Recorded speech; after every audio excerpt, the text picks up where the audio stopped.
কত কষ্ট করেছিলেন, কিন্তু তার বেটি ছিলেন খাতুনে জান্নাত মা ফাতেমা জোহরা রাদিয়াল্লাহু তাআলা আনহা। তিনি গরিব ছিলেন, একটা শাড়িকে 70 তালি দিয়ে পরতেন। তিনি জান্নাতের রানী, যিনি জান্নাতের সর্দার হবেন, তার মনে কোনো অহংকার ছিল না। তো সেই ঘটনামূলক কালাম আপনাদের সামনে পরিবেশন করছি। ইমাম হোসেন হাসান আম্মা জানের কাছে ফরিয়াদ করছে যে আম্মা জান, সবাই তো খালার বাড়ি দাওয়াত খেতে যাচ্ছে, কিন্তু আমরা দুই সন্তান ইমাম হোসেন হাসান কেন খেতে যেতে পারবো না?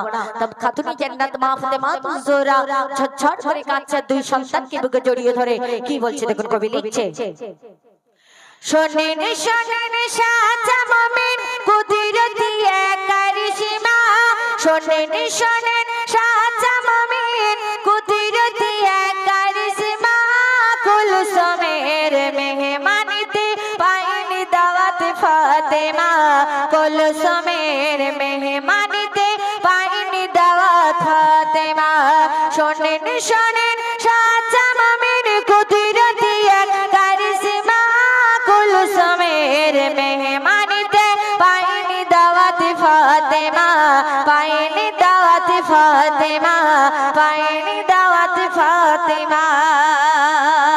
নবীর দামাত ছিলেন উসমান গনি, সবথেকে আরবের মধ্যে শ্রেষ্ঠ ধনী ছিলেন। তিনি ধন সম্পত্তি আল্লাহ পাক রব্বুল আলামিন অনেক দিয়েছিলেন, কিন্তু খাতুনে জান্নাত মা ফাতেমাকে দাওয়াত করেননি, কারণ তিনি ছিলেন গরিব বলে। কবি লিখছে দেখুন, নবীর দামাত উসমান গনি আরবের শ্রেষ্ঠ ধনী, দৌলতের শানে কুলসুম করিল এক মেহমানি, করিল এক মেহমানি, আর এক দামাত হযরত আলী তাহার কিছু ছিল না, আর এক দামাত হযরত আলী তাহার কিছু ছিল না, গরিবি বলে মা ফাতেমা তাই তো দাওয়াত পেল না, গরিবি বলে মা ফাতেমা তাই তো দাওয়াত পেল না, গরিবি বলে মা ফাতেমা তাই তো দাওয়াত পেল না, শোনেন শোনেন সাচা মুমিন কুদরতি এক কারিশমা। হযরত আলী ছিলেন খুব গরিব, খোদা দুদিন তিন দিন পেটে পাথর বেঁধে থাকতেন। খাতুনে জান্নাত মা ফাতেমা জোহরা দুই সন্তানকে যখন ক্ষুধার জ্বালানি মারণ করতে পারতেন না, নিজের জীব চুষাতেন দুই সন্তানকে, তবু মা ফাতেমা কোনোদিন কারোর কাছে হাত পাতেননি। গরিব বলে যখন দাওয়াত করলেন না, তিনি ছিলেন গরিব, তো উসমান গনি দাওয়াত করেননি। মা ফাতেমা দুই সন্তান ইমাম হোসেন হাসান কি বলছে দেখুন, কবি লিখছে, সেরে খোদা হযরত আলী খুবই তেজার উদার খালি, মা ফাতেমার ছিন্ন বসন ছোট বড় শত্রুর জালি, মান সম্মান রাখতে গনি তাদের বাড়ি গেল না, মান সম্মান রাখতে গনি তাদের বাড়ি গেল না, গরিবি বলে মা ফাতেমা তাই তো দাওয়াত পেল না, গরিবি বলে মা ফাতেমা তাই তো দাওয়াত পেল না, শোনেন শোনেন সাচা মুমিন। মা ফাতেমাকে দাওয়াত করলেন না, কিন্তু দুই সন্তান ইমাম হোসেন হাসান খেজুর বনে খেলছিলেন।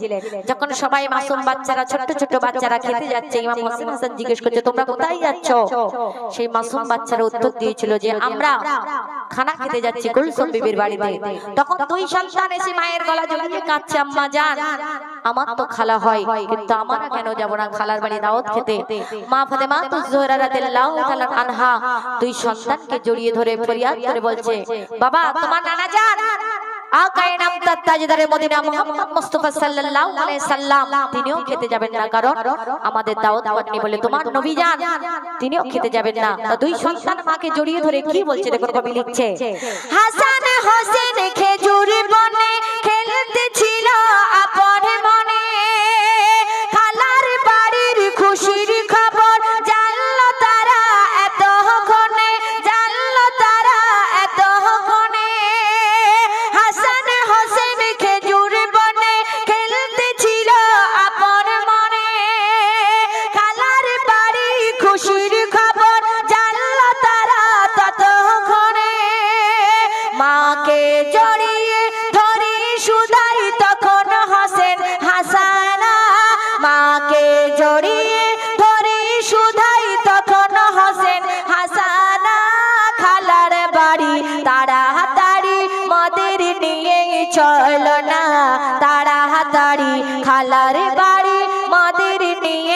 চলো না তাড়াতাড়ি খালার বাড়ি মাদের নিয়ে চলো না। ইমাম হোসেন বারবার জিদ করছেন। মা ফাতেমার যখন চোখে ঝরঝর করে পানি পড়ছে আল্লাহর আরশে ঘেমে গেলেন। আল্লাহ পাক রব্বুল আলামিন মা ফাতেমার কান্না সহ্য করতে পারলেন না। তারপরে কি ঘটনা ঘটছে দেখুন, কবি লিখছে মা ফাতেমার অশ্রু ঝরে আরশ খোদার উঠল নড়ে, বুকের মাঝে কান্না চেপে দুই শিশুকে আদর করে। মা ফাতেমার অশ্রু ঝরে আরশ খোদার উঠল নড়ে, বুকের মাঝে কান্না চেপে দুই শিশুকে আদর করে। আর কি বলে, শোধাই তো